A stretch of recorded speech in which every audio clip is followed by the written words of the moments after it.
Budgeting. Just a word to make some people want to close their banking app and pretend it does not exist.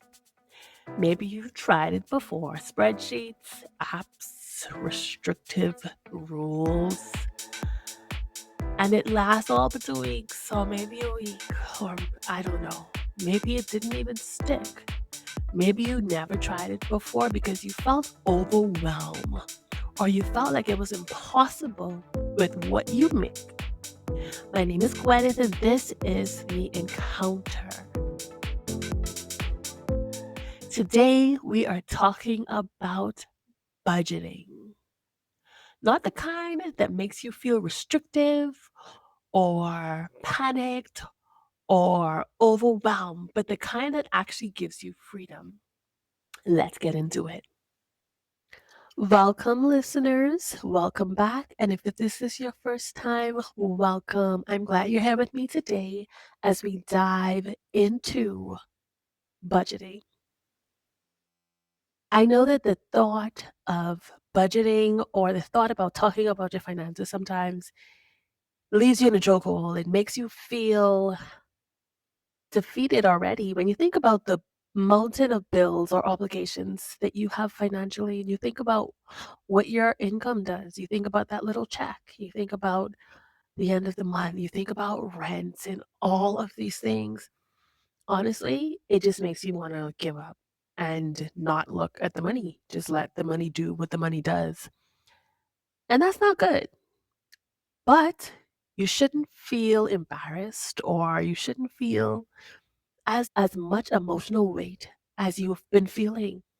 That feeling of avoidance and anxiety, that is not normal. Well, it shouldn't be. It shouldn't be normal. But I remember growing up, my dad would always refer to $100 as a dollar, and I never understood it. I always felt, what do you mean a dollar? It's $100. It's so much money. And I know when you're younger, you always, because you don't really know what things cost. So you just know, wow, 100 is a huge number. But one of the things he told me that stuck with me was similar to, he said that you have to have a plan for your money just as you have a plan for your time. I know it's happened to all of you before. Have you ever broken a $100 bill? And before you know it, it's gone. I'm talking complete disappearance. Each, if you have it, you don't want to break it because you're just like, if I break this, everything is going to need to be paid. I'm going to need money for this. I'm going to need money for that. And honestly, it's that simple. You break that $100 bill, and before you know it, you're broke. There's no more money left. Budgeting can be the blueprint for you to allocate that money strategically or plan. Because if you don't plan to fail, you fail to plan or something like that. If you don't, y'all know the saying. Having the conversation about budgeting in relationships suck. It does. Having the conversation with myself about budgeting sucks. But I think you have to reframe your idea around budgeting. If you think about it as wealth management or having a business meeting with yourself about the wealth that you're going to create and the wealth that you're going to pass on, that may make it a little bit more bearable. I used to think that budgeting were only for people who had their lives together or the people who were broke. I never really felt like it was for me when I was younger, because I'm not broke. As well as had, I still don't have it all figured out. So most of the time, I avoided it, especially in my early 20s. Nobody wanted to think about money or think about bills. You just lived. You wanted to enjoy your life. This was your first step into adulthood. You just wanted to live it up. I would check my bank account once a week, maybe, and that was to buy a ticket to go to Nassau, to turn up, or to visit my friend in Orlando for the weekend. That's when I checked my bank account. I hoped for the best, and I wondered where the money went. Does it sound familiar to any of you? You think you had money, or you thought you had money for something, and before you know it, your money got empty. Those little subscription fees, Apple taking out that little $3, all of it adds up. And you never look. You don't know when it's coming out. You don't even remember subscribing to that thing that's taking out 19.95 every single month. But here's what I've learned. Budgeting isn't about tracking every single penny out of guilt, but it's about telling your money where you want it to go instead of wondering where it went. And that shift changed everything for me.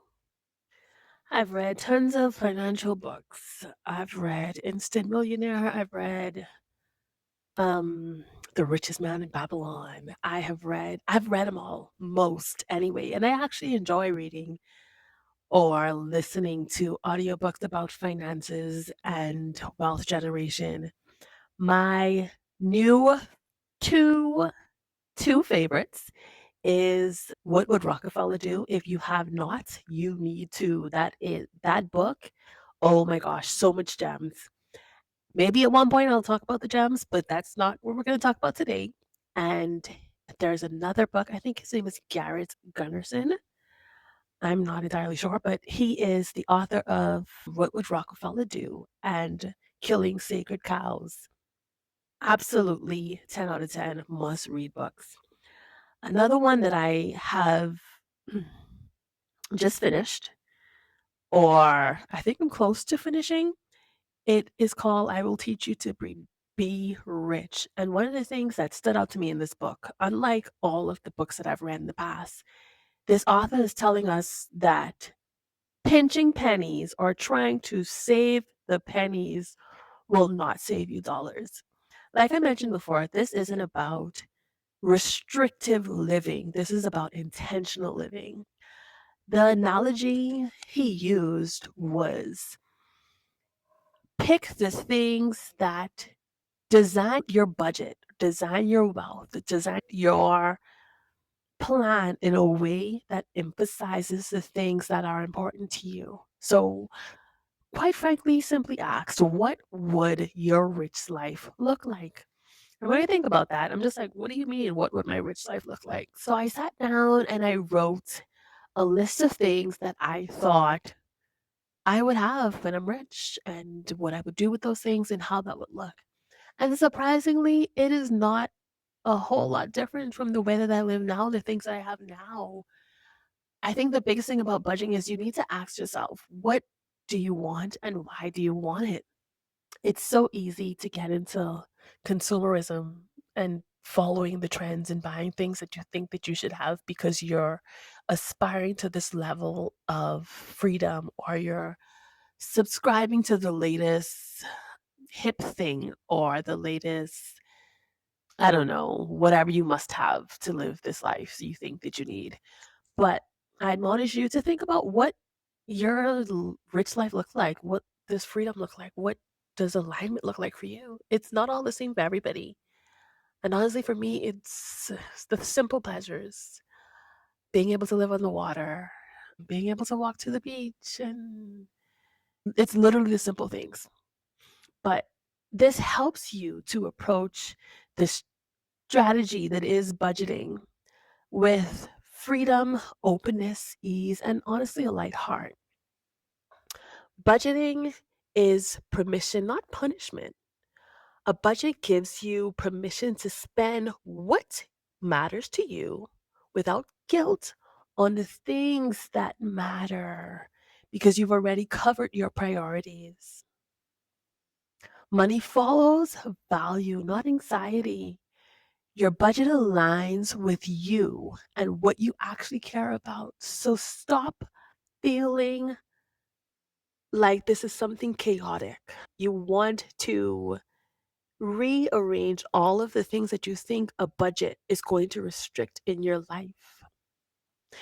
You can't out discipline a system that doesn't fit your lifestyle. If a budget method feels like a straitjacket, you won't stick to it. The goal is to recreate a system that bends with your real life, the things that you really love, bends with who you are as an individual.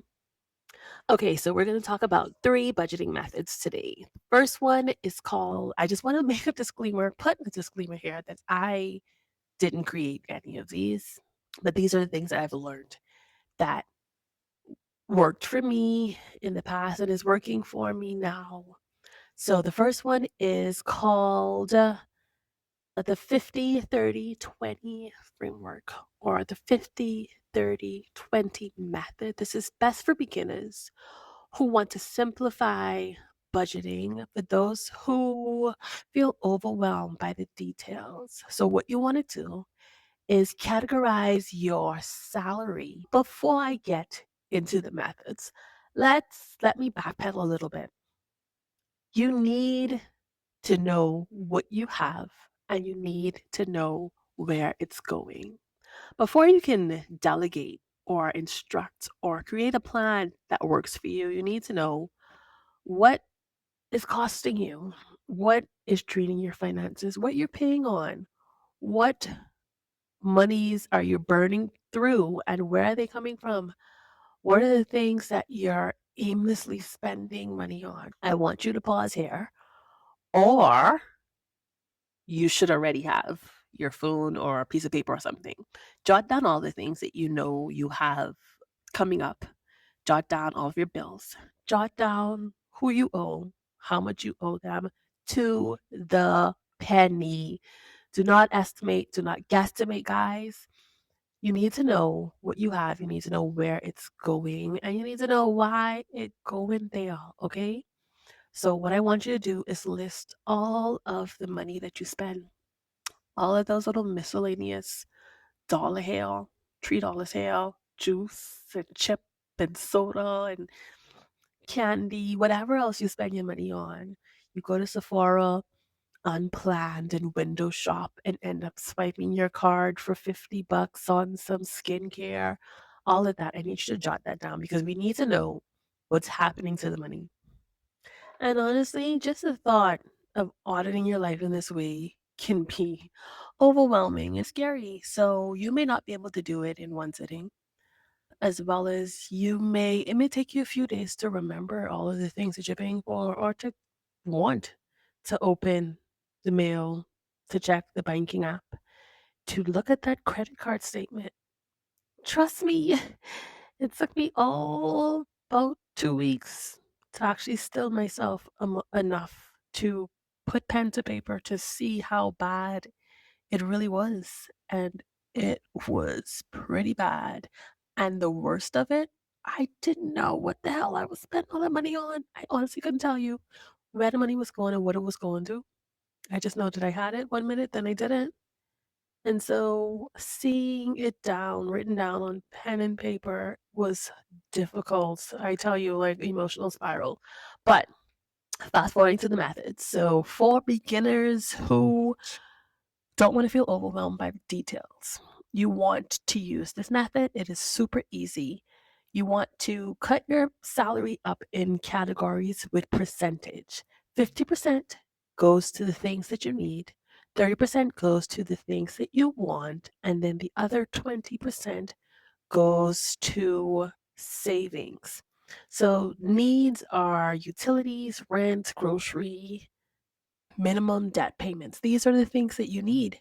These are your survival bills, right? Then the things that you want, entertainments, hobbies, subscriptions. Yes, Netflix fall under that.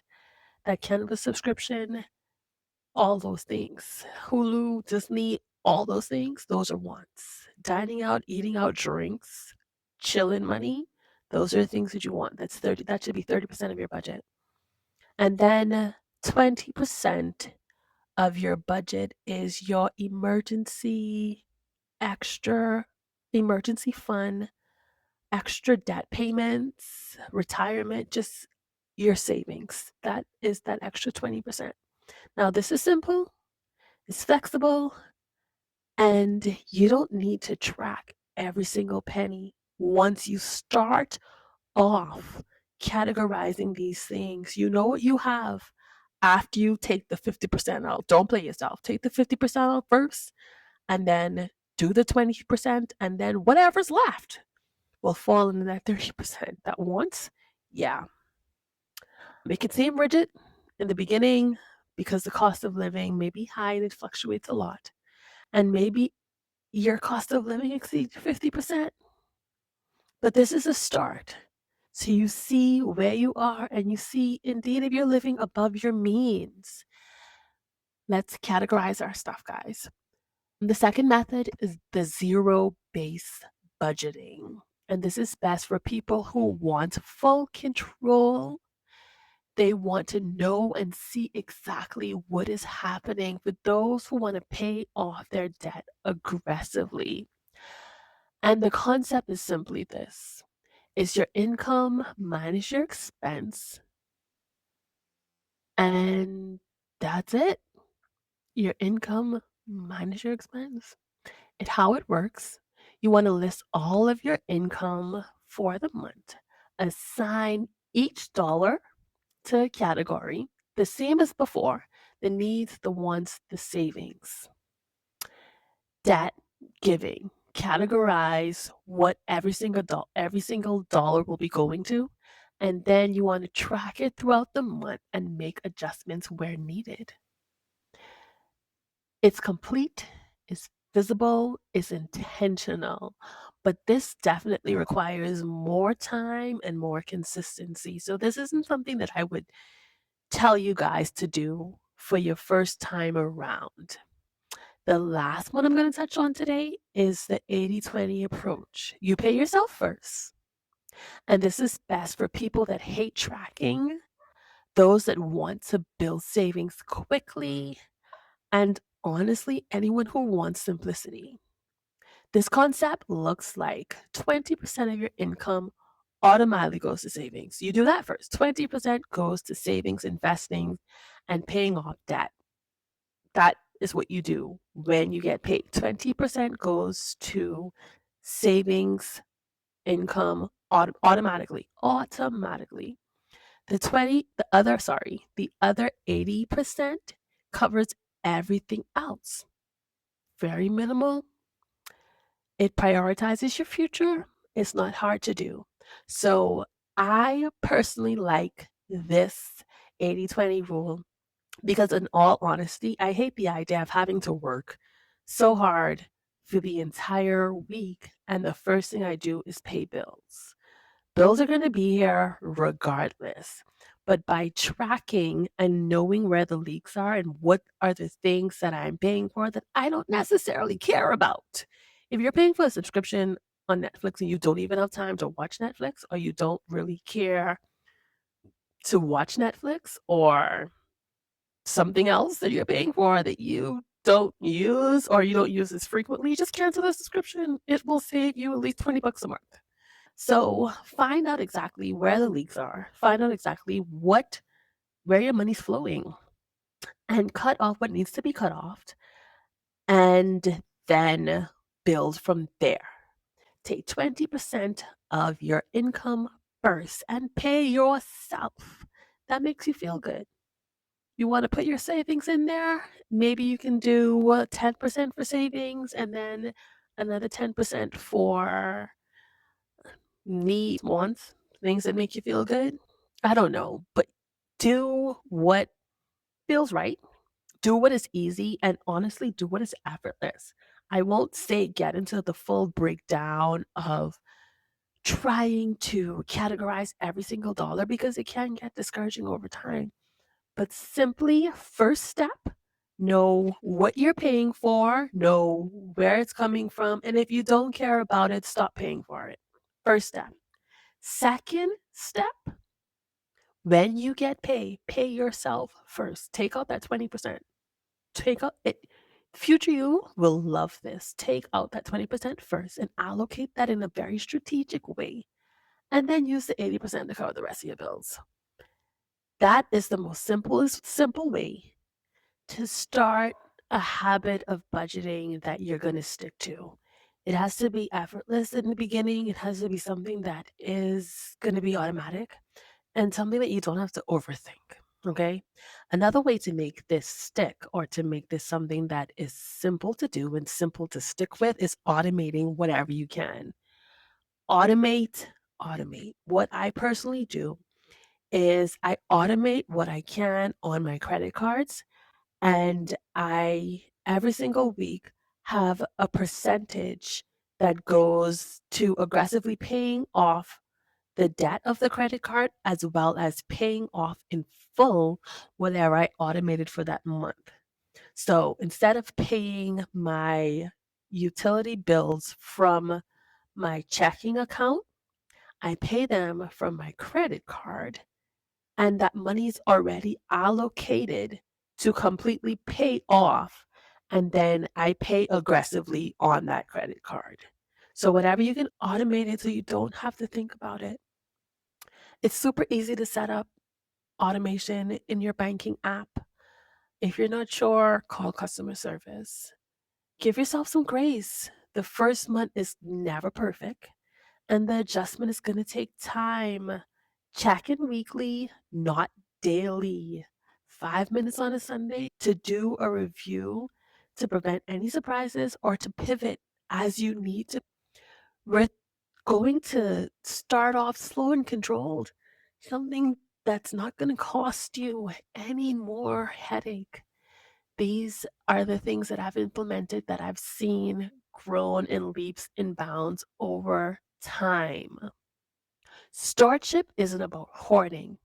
It's about managing what you have and using it in a way that is intentional. Proverbs 21, verse 5 says, "The plans of the diligent leads to profit, as surely as haste leads to poverty." A budget is simply a plan for your resources, and this budget allows you to generate without anxiety. I honestly believe that how you handle your money reflects what we trust in and who we really trust in. A budget isn't a lack of faith. It's just faithfully stewarding what God has given you. So being a faithful steward is faithful stewardship. It's saying, God, I'm going to manage what you've given me with care so that I can be ready for whatever else you're going to give me. Whether it's you answering a prayer for something I've prayed for, or it's me being in a position to bless somebody, to be able to be a blessing in somebody's life without having financial hardship or dread, whether it is just building in wisdom for the kingdom. I find that we often pray for things that we are not able to facilitate. God, I want to have $1 million. God, I want to have this and I want to have that and I want to have this type of life. But we are not doing the work that we need to do to learn how to be good to be good stewards of what God is going to bless us with or what God wants to bless us with. I heard a message a few years ago that said, God is not a wasteful God. And so he will not bless us with things that we are going to waste or things that we are not in a position to facilitate. Budgeting is creating the habit that is going to make us facilitators of what God is about to give us and the blessings that we are about to get, the answered prayers that we've been toiling and crying and praying over. Common mistakes and how to avoid them. Don't start off with a budget being too strict. You're going to lose momentum. It's going to seem like just one more thing you have to do. But instead, build it in a way that is appealing. If you create a category somewhere in that 20% that's called fun money, these are the things that will be a part of your rich life, the things that make you smile, the things that keep you going, and it creates flexibility and it helps you to continue to budget and not get burnt out. Think of this new thing as a gym routine or you're getting fit in the pocket. Going to the gym or staying fit is easier when you have a partner. So you don't want to do this alone. Find a friend that you know needs it or a friend that has already implemented these disciplines. But find an accountability buddy that's going to help the momentum. It's going to help you to not feel isolated or ashamed or threatened by your own money. Don't do it alone. Here's the honest truth. Budgeting isn't about restrictions. It's about freedom. It's about telling your money where you want it to go and stop stressing about where it went. Whether you choose the 50-30-20 method, the zero base method, or my favorite, the 80-20 approach, just start. Start imperfectly, start small, but start. I know this seems like a lot, and I know this seems scary, but take it one moment at a time. What is one money habit that you can change this month? DM me, write on TikTok, send it to Instagram, send it to my email, send me a WhatsApp. I would love to hear from you. In our next episode, we're talking about the psychology of spending and why we buy the things that we don't need and how to actually reframe those habits. You won't want to miss it. Trust me. And be sure if you liked this episode and you found it helpful, share it with one of your friends who may need to hear it, who aren't so good with their money, who needs better money management practices, or somebody who you know knows somebody, okay? So follow the show. You don't want to miss out on what's coming up next. Thanks for being here. And remember, small steps faithfully taking leads to big change. And I'll see you next time.